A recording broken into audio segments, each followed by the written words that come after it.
What up? It's your boy Tunnel Vision. We back for another one. Don't forget to like, subscribe, and share the videos.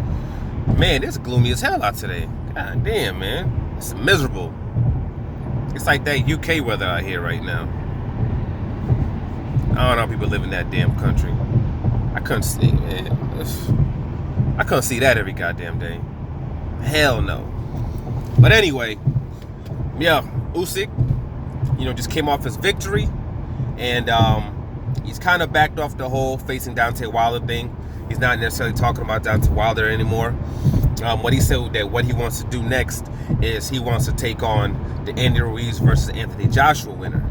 Now that's not necessarily going to be plausible right now, just due to the fact that whoever is the winner of this fight, they're probably going to have to take on their mandatory, the IBF mandatory.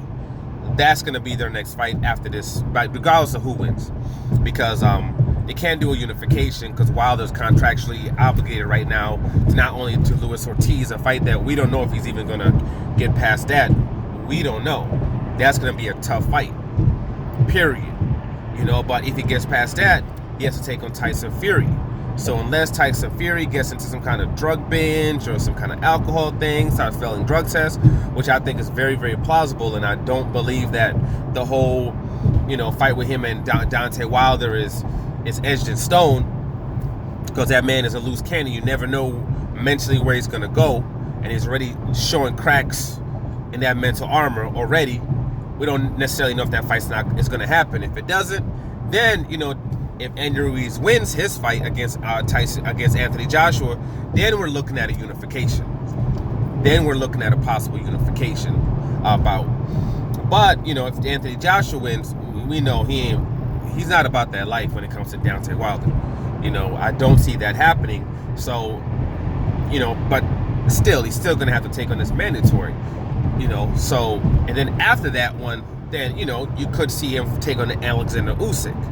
So he's looking at least 2 fights, maybe 3, before he can actually get it, the title shot. These guys don't fight until December.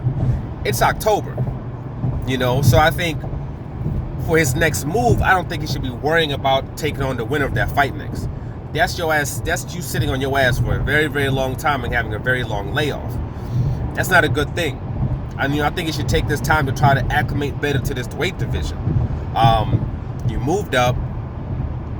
You doesn't have the same pace as he did at the cruiserweight division. That's number one.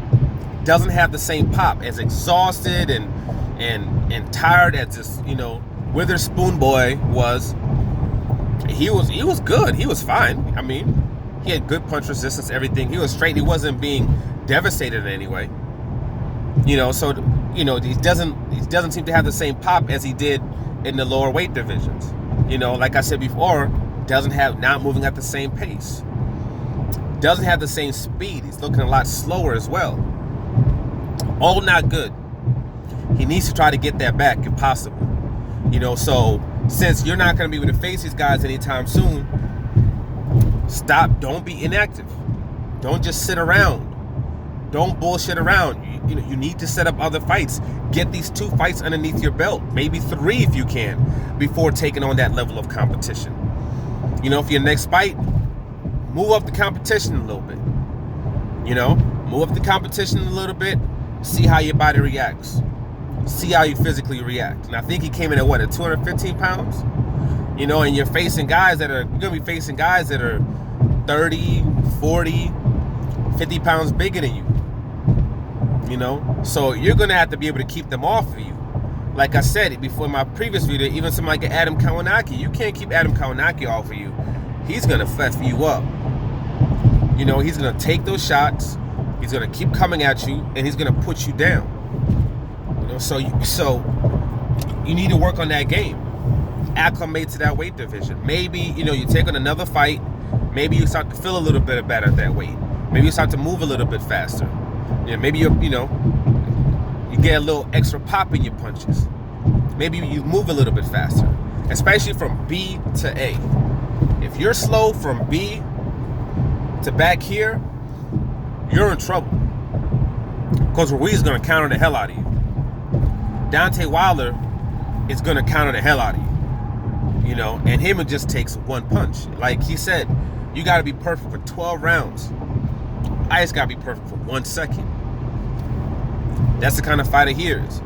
You know, Anthony Joshua's big as hell. You don't want to get caught with one of those punches.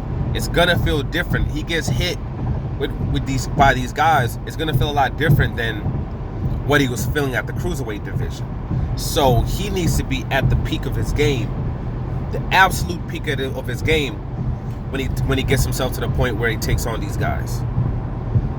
You know, he got to.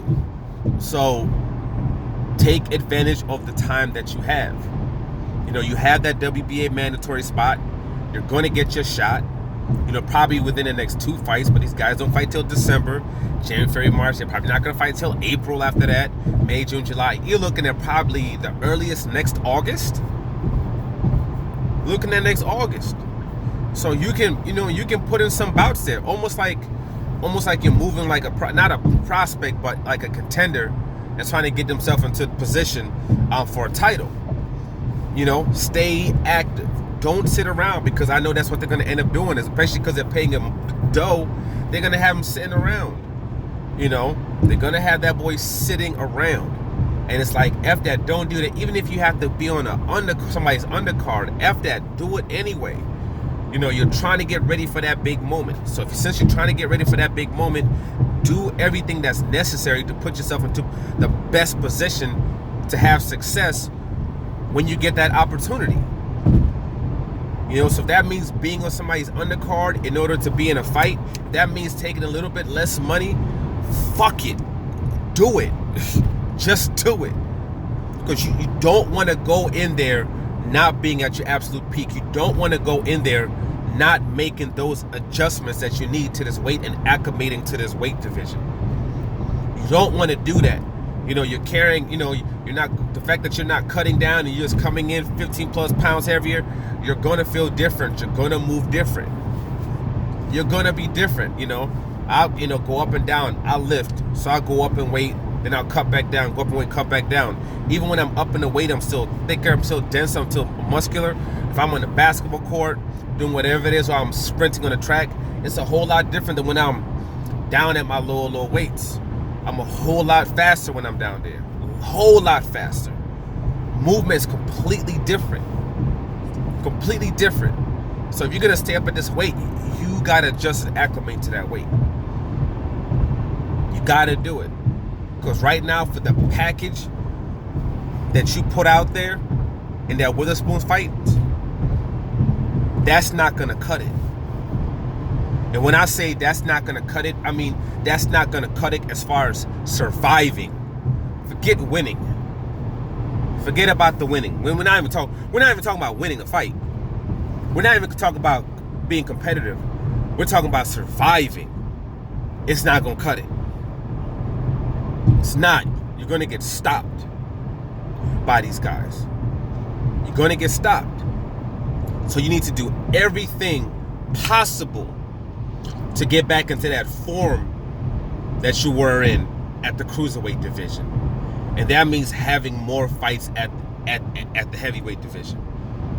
You know, taking on more, other guys, these guys that are 20, 30, 40 pounds bigger than you. Do it. Yeah, do it so you know what to expect. So it's not just this huge shocker once you get into the ring against these monsters. You know? Gotta do it. You know, I don't know who even. If I was him, I'd try to getting a sponge level contender. Even if it's under somebody's undercard, I'd want to do something like that. Shoot, even if I had to be under like the Regis Prograis fight. If I had to go fight as the undercard at the Regis Prograis fight, do that.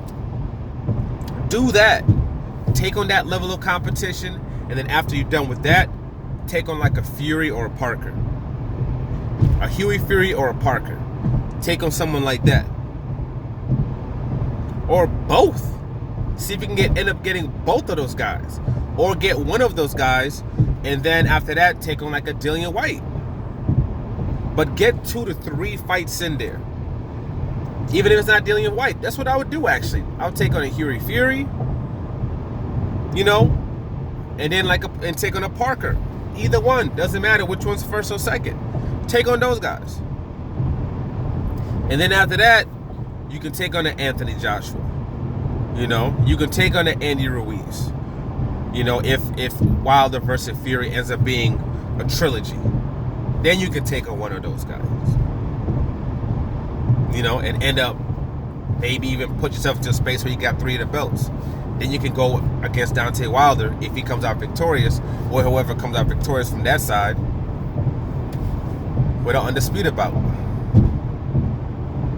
And then you're a legend. You know? But that's the route that I think you should take. Again, don't forget to like, don't forget to subscribe, share the videos. I'm out.